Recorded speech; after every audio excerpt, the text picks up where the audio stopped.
be able to hear my cat purring. Oh, there she goes.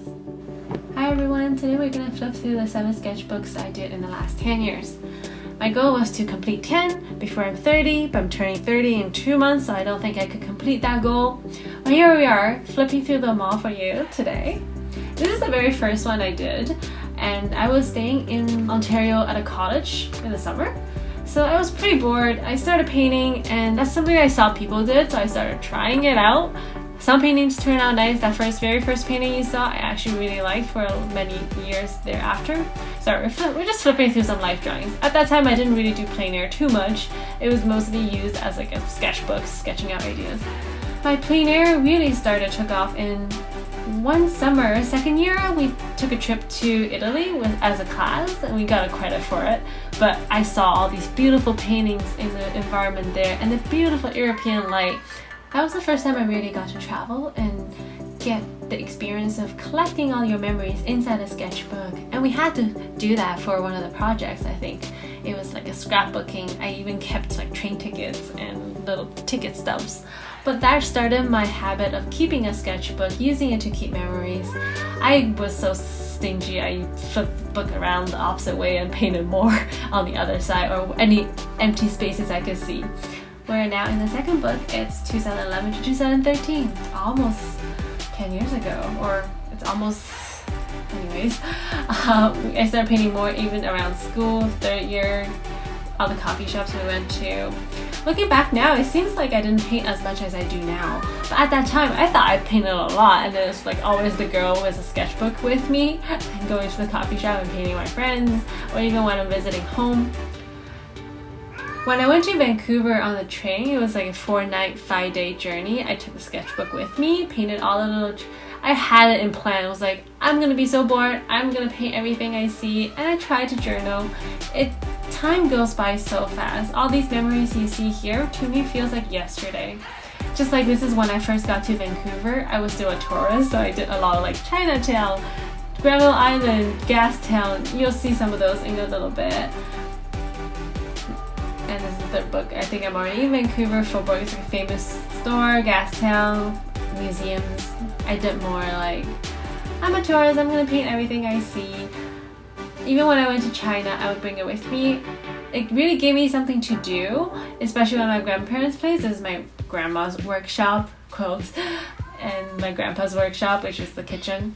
I really like these two paintings, and I think I still do for the memory and the little details I was able to capture, and to me reminds me so much of my grandparents.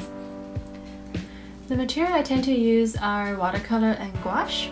Gouache is something I learned more in college, and when we started doing animation backgrounds, where the animation backgrounds may be flat, so gouache is a really good tool. Especially for plein air though, like you could use it to cover up mistakes when you're on the go and you really don't have that much time.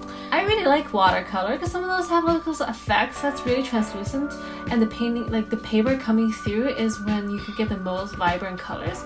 Oh yeah, when I ran out of paper, I started painting on tissue paper and shoved it in the back. Anyhow, sometimes those effects of like how water interacts with paint, you really can't control that, and that is something I still love about watercolor. Now we're on my fourth sketchbook. The year is around 2018, 17, around then. Yeah, like I was saying, how I tend to use wash a lot. On one hand, because I really love it. On the other hand, I think I was really stingy with my paint. I'm a cheap student. I'm like, I don't want to use up all my paints too fast. But then the paints end up drying because you don't never finish them. You have so many. At least I end up buying a lot. So I'm trying to use more. Using more water I think is also another sense of you being more afraid to make a mistake and just being very careful and leaving the white. All different ways of using material. That just happens to be how I've been painting. There's definitely reasons why you might want to use the white of the paper. Like here, I've used it more for composition or sometimes a quick sketch. Now we've traveled to my trip in Thailand.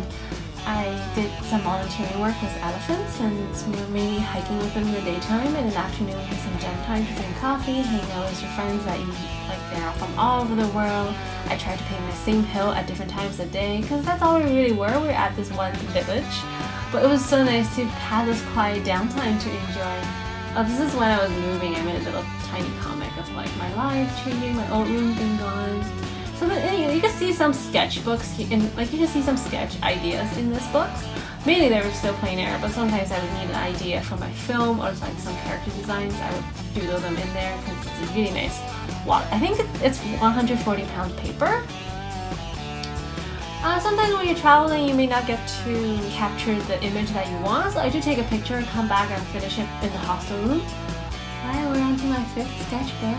I paint a lot of houses in Vancouver. I like bringing my watercolor kit, gouache kit, and just sit on the street corner, not having a chair sometimes. Even though I bought one of those handy dandy tripod chairs, I still sometimes just like sit in the grass. Oh yeah, this is an idea a friend gave me. You have all the colors that you have in your palette at the top, and where the colors intersect is the colors of the mix. Obviously, the different colors in different proportions is gonna make not every time like the absolute color. There's like so many more variations, but doing that exercise really helps you to know what other colors you can make with the colors that you have that you didn't expect. So it's really fun exercise, and I recommend everybody to do it. Even though you have like all these options, I think there's some colors that everybody tends to use. I like to use that ultramarine blue a lot for shadows, and you can see that through a lot of my paintings. And lots of green, that's my favorite color. And adding yellow to everything is a very common thing for me. One recommendation I did here that I want to try and implement more is fight the urge to use the same colors that you're more comfortable with and go push out your comfort zone. And that sometimes is an exercise of like limiting yourself to 3 tubes of paint and using only that, or doing it under paint of like a color that you never usually do and painting on top of that. So there's all these kind of tricks. You don't need me to tell you. There's like good painting tutorials out there. I like painting, and this is just a flip through, and I encourage you to just go out there and paint more. And that's the best way to get better. Hey, I'm only at 7 sketchbooks. I never made it to 10. I don't think I'm there yet. This is just fun for me to look at all my paintings together, the different seasons, the different coffee shop I sit at. I really miss all my friends and be able to go to coffee shops and sit and paint. Or travel. This is when I was in Japan. Sometimes I sat in the afternoon, one whole afternoon at the shop. You might enjoy walking around town and doing all the touristy places more, but sometimes I enjoy taking a quiet afternoon and absorb the location, absorb the vibe of the place. Like now we're in Spain, and I really got the sense of like sitting in that church watching all the people who likes to go there. Sometimes they're tourists, sometimes they're locals who goes there to pray, and plein air painting lets you do that, to really let you be in that space and being quiet. I'm for one really like mindfulness, and I think maybe painting to me is something like that. Oh, sorry, cat interruption. Alright, let's see my 7th book, the last painting in this video. This is a painting I did early on, way before the pandemic, I guess. The last couple times I was able to dance out in a bar and do jazz. But yeah, we've reached plein air April. This is the plein air paintings I did last year, which was our first year in pandemic. Now we're in the second, so we have another plein air purple coming up. I used mostly photos, and a couple days I went out or painted my own apartment. But a lot of times I use photos and a folder on my computer that told me like, oh, I wanted to paint these photos that I took, or I passed these places before and never had a chance to paint them, and I could paint that in this weird situation that we're all in now. But we have more time at home, so we all do plein air April, 1 painting a day. It's not easy, but let's try that. These days I've been practicing more black and white value studies. It's a new thing I've been trying to do, is doing a little thumbnail. I usually go in a painting without any rough drawings, so going into a little thumbnail is something that actually helps me a lot, because I have a little idea of the overall composition I want. So we're on to the last sketchbooks, and I'm still working on. Let me show you my setup real quick. Maybe I'll talk about my materials more next time. Thank you so much for watching. I want to paint more and be able to show you my 8, 9, and 10 sketchbooks soon. And hopefully if you enjoyed that. If you have any questions, let me know in the comments below. I know we went through this really fast. I could talk forever about painting and paints, but it's just keep painting. And thanks for watching.